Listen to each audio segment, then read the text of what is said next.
মহিলারা বাড়িতে নামাজের বিছানা নামাজ পড়ে অনেক সময় বিছানা কর্নার ভাঁজ করে রাখে, তা না হলে শয়তান নাকি দাঁড়িয়ে যায় বিছানায়। কোরআনে সুন্নাহ ভিত্তিক কতটুকু সঠিক কথাটি? খালি গায়ে উযু করার বিধান কতটুকু আর উযু সঠিক হয় কিনা জানাবেন।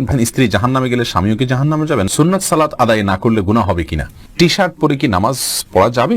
বাজারে ড্রেসিং করা মুরগি খাওয়া যাবে কিনা?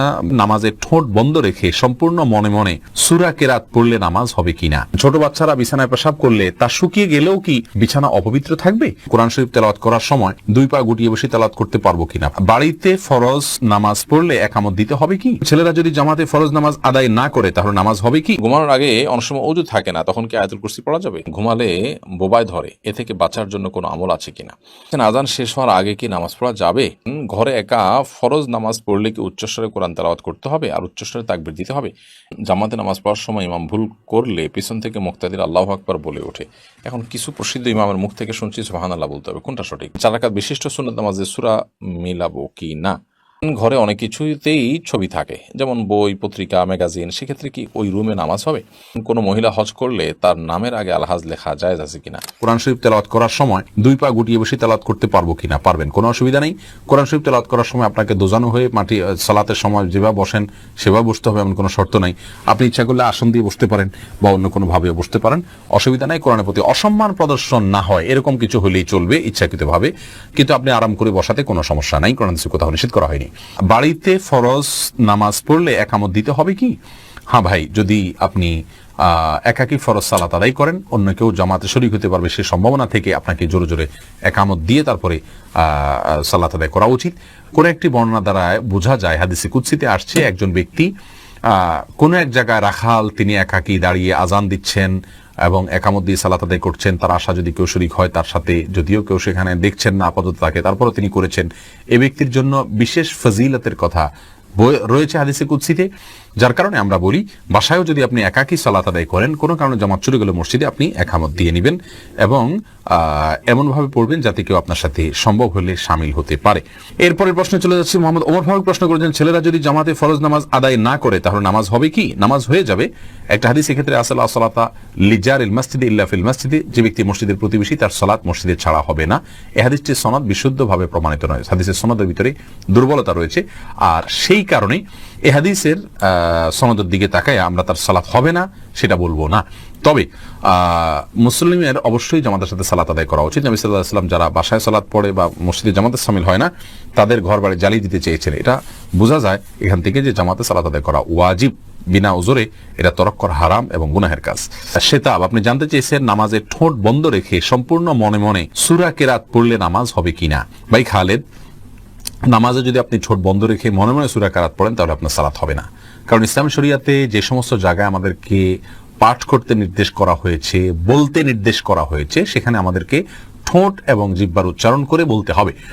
ঠোঁটের যদি ব্যবহার না হয়, জিহ্বার যদি ব্যবহার না হয়, তাহলে সেটাকে বলা হয় না, ওইটাকে বলা হয় মনে মনে কল্পনা জল্পনা করা। আপনাকে বলতে বলা হয়েছে, সূরা পড়তে বলা হয়েছে, আর এই পড়াটা হবে মুখ এবং ঠোঁট নড়লে। যদি না পড়েন তাহলে না নড়ে তাহলে সেক্ষেত্রে পড়াটা হয়নি। বিধায় মনে মনে যদি আপনি কেরাত পড়েন, সূরা পড়েন, তাহলে সেক্ষেত্রে এটা জায়েজ হবে না। রানা সিদ্দিক জানতে চেয়েছেন, বাজারে ড্রেসিং করা মুরগি খাওয়া যাবে কিনা? ভাই রানা, বাজারে ড্রেসিং করা মুরগি খাওয়া যাবে, তবে না খাইলে ভালো, ঝামেলা মুক্ত। অনেক ওলামা ইকরাম নিষেধ করেন, এই জন্য তারা বলেন যে পানিতে চুবানো হয় ড্রেসিং করার জন্য, সেই পানিটাতে যখন চুবানো হয় নাড়ি বুড়ি যদি ভিতরে থাকে, তাহলে সিদ্ধ গরম পানিতে ওটা চুবানো হলে ওই নাপাক যেগুলো নাড়ি বুড়িতে আছে, পায়খানা ইত্যাদি, সেগুলো গোশতের সাথে মিশে যেতে পারে, এই জন্য নিষেধ করেন। আসলে এত অল্প সময়ের জন্য যে চুবানো হয় কয়েক সেকেন্ডের জন্য, এত অল্প সময়ের মধ্যে ওই নাপাকি এটা গোশত পর্যন্ত পৌঁছায় না, যার কারণে গোশতের মধ্যে কোনো দুর্গন্ধ আমরা দেখি না, স্বাদটাও নাপাকের আসে না, কোনো আলামতও আসে না, যার কারণে এটাকে আমরা হারাম মনে করি না। তারপরেও যেহেতু আমাদের ইখতিলাফ আছে, মত পার্থক্য আছে, যদি এটা অ্যাভয়েড করা যায়, বিকল্প পন্থা করা যায়, সেটা বেশি ভালো। অর্থাৎ নাড়িবুড়ি ফেলে দিয়ে তারপরে ফ্রেশ পানিতে চুবাই ড্রেসিং করলেন, তাহলে কোনো সমস্যা নেই। টি শার্ট পরে কি নামাজ পড়া যাবে? ভাই শাহিন, টি শার্ট পরে আপনি সালাত আদায় করতে পারেন, তো মনে রাখবেন সালাত আদায়ের ক্ষেত্রে মৌলিক নির্দেশনা আল্লাহ সুবহানাহু ওয়া তাআলা বলেছেন, ইয়া আইয়ুহাল্লাযীনা আমানু খুযু যিনাতাকুম ইনদা কুল্লি মাসজিদ। হে ঈমানদাররা, প্রত্যেক সালাতের সময় তোমরা সুন্দর ভাবে সালাত আদায় করবে, সুন্দর পোশাক পরবে বা সুন্দর পোশাক পরবে।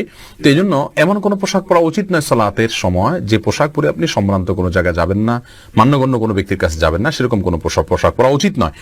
অতএব আপনি চেষ্টা করবেন যে পোশাক পরলে আপনাকে খারাপ দেখা না যায়, দৃষ্টিকটু দেখা না যায়, ভিন্ন ব্যতিক্রম মনে না হয়, এবং আপনি এটা পরে ভালো কোনো জায়গায় যেটি ইতস্তবোধ করেন না সেরকম পোশাক পরে সালাত আদায় করবেন। নাবিল শাহরিয়ার জানতে চেয়েছেন, স্ত্রী জাহান্নামে গেলে স্বামীও কি জাহান্নামে যাবে? না ভাই নাবিল, এটা কোনো জরুরি না যে স্ত্রী জাহান্নামে গেলে স্বামীও জাহান্নামে যাবে। লূত আলাইহিস সালামের স্ত্রী জাহান্নামে যাবে, কিন্তু তাই লূত আসলাম তো জাহান্নামে যাবেন না।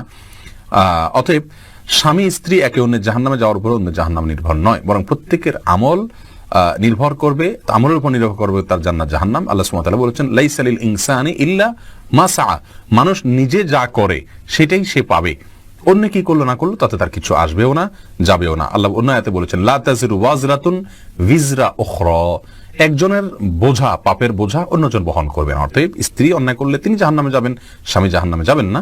বিষয়টি এরকম না, যার যারটা আমলের কারণে তিনি পুরস্কার বা তিরস্কারের উপযুক্ত হবেন। এরপরে রাকিব কাজী সালেহ আপনি জানতে চেয়েছেন, খালি গায়ে ওযু করার বিধান কতটুকু আর ওযু সঠিক হয় কিনা জানাবেন। ভাই রাকিব, ওযুর ক্ষেত্রে শরীয়তে খালি গা বা জামা কাপড় পরা কোনোটি নির্দেশ করেনি। অতএব ওযুর ক্ষেত্রে আমরা খালি গায়ে যদি থাকি তাহলে কোনো প্রকার অসুবিধা নেই। ওযুর ক্ষেত্রে আপনি খালি গায়ে ওযু করতে পারবেন, কোনো সমস্যা নেই ইনশাআল্লাহ। হাফেজ আপনি জানতে চাইছেন, ছোট বাচ্চারা বিছানায় পেশাব করলে তা শুকিয়ে গেলেও কি বিছানা অপবিত্র থাকবে? ছোট বাচ্চারা যদি বিছানা পেশাব করে, এক্ষেত্রে মনে রাখতে হবে ছেলে বাচ্চা যদি হয় তাদের পেশাবের ক্ষেত্রে কিছুটা ছাড় রয়েছে। ছেলে বাচ্চা যদি হয় আর সে যদি মায়ের দুধের উপরে সম্পূর্ণ নির্ভরশীল থাকে এবং তার মধ্যে যদি অন্য কোনো কিছু যদি সে না খায়, বাহিরের কোনো কিছু খাদ্য হিসাবে সে গ্রহণ না করে, তাহলে সেক্ষেত্রে এই বাচ্চার পেশাবের উপরে শুধুমাত্র পানি ছেটা দিয়ে দিলে সেটা পাক হয়ে যাবে। আর যদি মেয়ে বাচ্চা হয় তাহলে সেক্ষেত্রে পরিপূর্ণভাবে ধুইতে হবে। এটা হাদিস দ্বারা এই ব্যবধান এবং পার্থক্যটা সুস্পষ্টভাবে প্রমাণিত। এখানে কেউ যদি বলেন যে মেয়েদের পেশাবের ক্ষেত্রে এই তারতম্য কেন করা হয়েছে, মেয়েদের প্রতি বৈষম্য কিনা, আমরা বলবো না। মেয়েদের পেশাব হয়তো তার ভিতরে কোনো এমন কোনো দিক রয়েছে পেশাবের যেটা হয়তো আমরা এখনো জানি না, অথবা বিজ্ঞানী হয়তো জানতে পারেন, যার কারণে এটা ধোয়াটা জরুরি করা হয়েছে। সেটাতে দুর্গন্ধের বিষয় থাকুক অথবা অন্য কোনো ক্ষতিকর কোনো কিছু থাকুক যেটা আমাদের কাছে অজানা, কিন্তু ইসলামী শরীয়ত নির্দেশ করেছে, নিশ্চয়ই এর ভিতরে কোনো না কোনো কল্যাণ আছে। আমরা দেখি ইসলামী শরীয়ত নির্দেশকে পালন এবং মান্য করার ভেতরেই কল্যাণ নিহিত আছে। রাকিব হাসান প্রশ্ন করেছেন, সুন্নাত সালাত আদায় না করলে গুনাহ হবে কিনা? রাকিব হাসান, সুন্নাত সালাত আদায় না করলে বড় কোনো গুনাহ হবে না। গুনাহ তো অবশ্যই হবে, গুনাহ শব্দের অর্থ হলো ক্ষতি। সুন্নাত তরক করলে তো ক্ষতি হবেই। নবী সাল্লাল্লাহু আলাইহি সাল্লাম ৫ ওয়াক্ত সালাতের আগে পরে যে সুন্নতে মুআক্কাদাগুলো, এগুলোকে খুব গুরুত্বপূর্ণ সালাত হিসেবে আদায় করেছেন। অতএব সেগুলোকে যদি আপনি তরক করি বিনা প্রয়োজন, বিনা কারণে, বিনা ওজরে, তাহলে তো এটা ক্ষতি হবেই, গুনাহ তো হবেই অর্থে। কিন্তু গুনাহ বলতে কবিরা গুনাহ, বড় কোনো পাপ যেটা কারণে শাস্তির সম্মুখীন হইতে হবে, এরকম কোনো গুনাহ হবে না, কারণ এটি ফরজ বা ওয়াজিব নয়। আর ফরজ ওয়াজিব না হলে সেটা তরক করলে বড় কোনো গুনাহ হয় না। বিনা কারণে এটা না ছাড়াই উচিত, মুসলমান সুন্নাহকে তরক না করাই উচিত। কিন্তু যদি কোনো কারণে মাঝে মধ্যে ছাড়ে তাতে কোনো অসুবিধা হবে না ইনশাআল্লাহ বিইذনিল্লাহ। সিয়াম মিয়া আপনি লিখেছেন, জামাতে নামাজ পড়ার সময় ইমাম ভুল করলে পিছন থেকে মুক্তাদির আল্লাহু আকবার বলে ওঠে। এখন কিছু প্রসিদ্ধ ইমামের মুখ থেকে শুনছি সুবহানাল্লাহ বলতে হবে, কোনটা সঠিক? ভাই সিয়াম, অবশ্যই আপনি যেটা ইদানিং শুনছেন ইমাম থেকে বলেছেন সেটি সঠিক, কারণ হাদিসে নবী সাল্লাল্লাহু আলাইহি ওয়াসাল্লাম এটিই বলেছেন, আত-তাসবিহু লিরিজালি ওয়াত-তাসফিকু লিন-নিসা। নামাজের মধ্যে ইমাম সাহেবের ভুল হলে যারা পুরুষ তারা তাসবিহ পড়বেন, সুবহানাল্লাহ বলে উঠবেন। সুবহানাল্লাহ এর শব্দের অর্থই হলো আল্লাহ পবিত্র। এটা আশ্চর্যের সময় মানুষ বলা হয় যারা ইমাম সাহেব এটা কী করছেন, এই টাইপের বিষয়। আল্লাহু আকবার হলো বড় কোনো অর্জন হয়ে গেলে ইতিবাচক ইয়েতে সাধারণত আল্লাহু আকবার ব্যবহার হয়ে থাকে। অতএব এখানে আল্লাহু আকবার না বরং সুবহানাল্লাহ বলা উচিত, সেটি হাদিসের নির্দেশনা। আল্লাহু আকবার চলে আসছে আমাদের সমাজে কোনোভাবে, তো শুদ্ধটারই চর্চা আমাদের করা উচিত। এরপর এম কে করিম লিখেছেন, আজান শেষ হওয়ার আগে কি নামাজ পড়া যাবে? আজান শেষ হওয়ার আগে আপনি নামাজ পড়তে পারেন, তবে আজান যখন শুরু হয়ে যায় তখন আজানের জবাব দেওয়াতে মগ্ন হওয়া উচিত, যেন আজানের জবাব দিয়ে শেষ করে তারপর আপনি নামাজ পড়তে পারেন, সেটা বেশি উত্তম। তবে আজান চলাকালীন সময় যদি আপনি নামাজ শুরু করে দেন তাতে নামাজ হয়ে যাবে, কারণ আজানের জবাব দেওয়াটা ফরজ কিংবা ওয়াজিব নয়। ফাহিম কাউসার লিখেছেন, কোনো মহিলা হজ করলে তার নামের আগে আলহাজ লেখা জায়েজ আছে কিনা। নামের আগে আলহাজ পুরুষের জন্য লেখা যেখানে উচিত না, সেখানে মহিলার জন্য কারণ লিখতে যাবে। একই কথা, পুরুষ মহিলা কারোর জন্য এটা শোভনীয় নয় যে তিনি হজ করেছেন সেটি তার নামের আগে লিখে রাখবেন। এটি তার এখলাস এবং তার যে নিয়তের ব্যাপারটা আছে সেটা নিয়ে রীতিমতো ধোঁয়াশা তৈরি করে। এই জন্য এটা না করা উচিত। এবাদতবন্দেগী এটা মানুষের কাছে বলে বেড়ানো সারা জীবন ধরে এরকম কোনো বিষয় নেই। হ্যাঁ, প্রসঙ্গ তো আসলো, ওখানকার কোনো ঘটনা বললো, সেটা ভিন্ন বিষয়। বাট আপনার আলহাজ, আপনার এই উপাধি এটা সেটে নিজেকে হজ করেছেন সেটি জাহির করা অবশ্যই গুনাহের কথা। বুলবুল তানিম আপনি জানতে চেয়েছেন, মহিলারা বাড়িতে নামাজের বিছানা নামাজ পড়ে অনেক সময় বিছানার কর্নার ভাঁজ করে রাখে, তা না হলে শয়তান নাকি দাঁড়িয়ে যায় বিছানায়, কোরআনে সুন্নাহ ভিত্তিক কতটুকু সঠিক কথাটি? ভাই বুলবুল, বাড়িতে নামাজের বিছানা নামাজ পড়ার সময় কর্নার ভাঁজ করে রাখা, শয়তান দাঁড়াবে সেই ভয়ে, এটা কুসংস্কার। এর সাথে ইসলামের শরীয়তের কোনো সম্পর্ক নাই।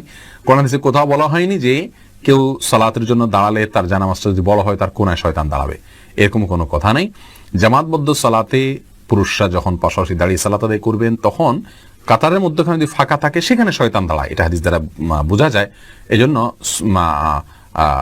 মানে নির্দেশ করা হয় ওয়ালা তাদাউল ফুরুজাত লিশায়াতিন, অর্থাৎ শয়তানের জন্য কোনো মাঝখানে ফাঁকা জায়গা রাখবে না। কিন্তু জায়নামাজের বা মুসাল্লার কোনাকাংশিতে শয়তান দাঁড়ায় এরকম কোনো কথা ইসলামী শরিয়ার কোথাও নাই, কোরআন হাদিসে কোথাও বলা হয়নি, বিধায় এটি ভিত্তিহীন কথা। মাসুক আহমদ আপনি লিখেছেন, ঘুমালে বোবায় ধরে, এ থেকে বাঁচার জন্য কোনো আমল আছে কিনা।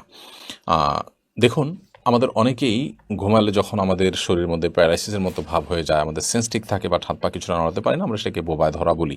এটা আমাদের সমাজে বহুল প্রচলিত। সাধারণত বোবায় ধরা বলতে আমরা মনে করি যে বোবা জিনে ধরছে, সেজন্য আমরা বোবার মতো হয়ে গেছি, কথা বলতে পারছি না, আওয়াজ নাই এবং নড়াচড়া নাই, অথবা আপনার জিনে ধরার ফলে আমরা বোবার মতো হয়ে গেছি, এটাকে আমরা বোবায় ধরা বলি। আসলে এটা জিনে ধরা, এটি কোরআন হাদিসের আলোকে যেমন প্রমাণিত না, এবং ইসলামী শরীয়তের দৃষ্টিকোণ থেকে এটাকে জিনের ধরার কারণে এরকম হয় তেমনটি বলা হয়নি।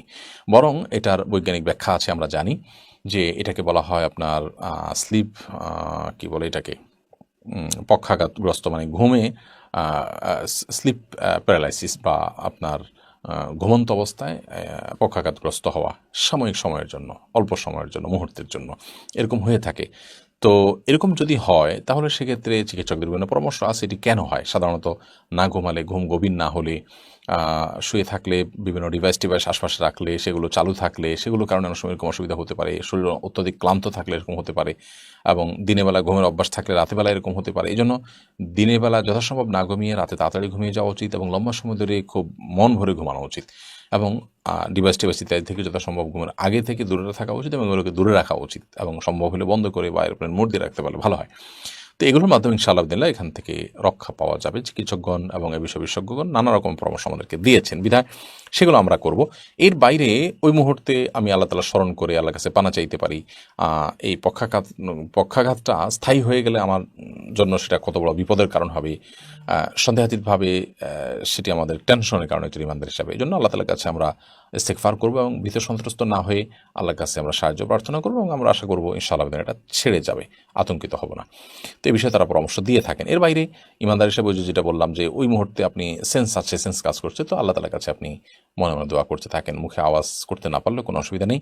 এবং পক্ষাঘাতগ্রস্ত মানুষ, প্যারালাইসিস হওয়া মানুষগুলো কত কষ্ট করে, আমরা এই মুহূর্তের জন্য আমরা এতটা ভীত সন্ত্রস্ত হয়ে পড়ি, তাহলে তাদের জন্য সেটি কত কষ্টের কারণ হয় সেটি আমাদের বোঝা উচিত, উপলব্ধি করা উচিত, এবং আল্লাহর কাছে শুকর আদায় করা উচিত। আল্লাহ আমাদের সুস্থ রেখেছেন, ভালো রেখেছেন। শিলা আক্তার লিখেছেন, ঘরে অনেক কিছুতেই ছবি থাকে, যেমন বই, পত্রিকা, ম্যাগাজিন, সেক্ষেত্রে কি ওই রুমে নামাজ হবে? তাছাড়া বাচ্চাদের বিভিন্ন খেলনাও থাকে। বনশীলা, ঘরে বিভিন্ন আসবাবপত্রে যদি প্রাণীর ছবি থাকে তাহলে সেক্ষেত্রে সেই রুমে, বিশেষ করে এটা প্রকাশ্যে যদি থাকে টাঙানো ইত্যাদি, তাহলে সেখানে নামাজ না পড়ে, যেখানে নাই সেখানে নামাজ পড়া উচিত। অথবা ওখানে নামাজ পড়তে হলে সেটিকে যথাসম্ভব ঢেকে কোনো কিছু দিয়ে চাপা দিয়ে তারপরে, বা ড্রয়ার ইত্যাদিতে রেখে তারপর নামাজ পড়া উচিত। না হলে এটি মাকরু হবে। তবে সেখানে নামাজ হবে না এরকম না, নামাজ হয়ে যাবে। এমডি আকরাম হোসেন লিখেছেন, ঘরে একা ফরজ নামাজ পড়লে কি উচ্চস্বরে কোরআন তেলাওয়াত করতে হবে আর উচ্চস্বরে তাকবীর দিতে হবে? একা একা যখন আপনি তেলাওয়াত করবেন তখন নীরবে কিংবা উচ্চস্বরে যে কোনোভাবে পড়তে পারেন, যদি অন্য কারোর ডিস্টার্বের আশঙ্কা না থাকে আপনি উচ্চস্বরে পড়তেই পারেন। আর তাকবীর বিষয় যেটি, সেটা হলো যে আল্লাহু আকবার সরি আপনার নামাজের কথা আপনি বলছেন। নামাজ যখন পড়বেন তখন উচ্চস্বরে কোরআনে কারিমের তেলাওয়াত আপনি রাতের বেলা নামাজ হলে করতে পারেন, আবার চাইলে নীরবেও পড়তে পারেন। দিনের বেলা নামাজ তো ডেফিনেটলি আপনাকে আস্তে পড়তে হবে এবং তাকবীরগুলো আপনি উচ্চস্বরে দিবেন, সেই সাথে একামত দিবেন। একামত দিয়ে ইমামের যেভাবে নামাজ পড়ায় ঠিক ওইভাবে আপনি নামাজ পড়বেন। উদ্দেশ্য হলো অন্য কেউ যেন আমার তাকবীর শুনে, আমার একামত শুনে আমার সাথে এসে শামিল হয়, যোগ দেয়, এমনকি নফল নিয়তে এসে যোগ দিলেও আপনি জামাতের সওয়াব পেয়ে গেলেন। সেই উদ্দেশ্যে আপনি এটি করতে পারেন। সুমন আহমেদ আপনি লিখেছেন 4 রাকাত বিশিষ্ট সুন্নত নামাজে সূরা মিলাবো কি না? জি, সুন্নত নামাজ হলে যে সূরা মেলানো লাগবে না ব্যাপারটা সেরকম না। সুন্নত নামাজেও সূরা মিলাবেন। আব্দুল সাত্তার লিখেছেন ঘুমানোর আগে অনেক সময় অজু থাকে না, তখন কি আয়াতুল কুরসি পড়া যাবে? অবশ্যই পড়া যাবে। আয়াতুল কুরসি পড়ার জন্য অজু করা জরুরি না, মুখস্থ তেলাওয়াত করতে হলে অজু আবশ্যক না, বিধায় আপনি অবশ্যই ঘুমানোর আগে অজু না থাকলে আয়াতুল কুরসি কেন 3 কুল কোরআন কারীমের অন্যান্য সূরাও আপনি পাঠ করতে পারবেন।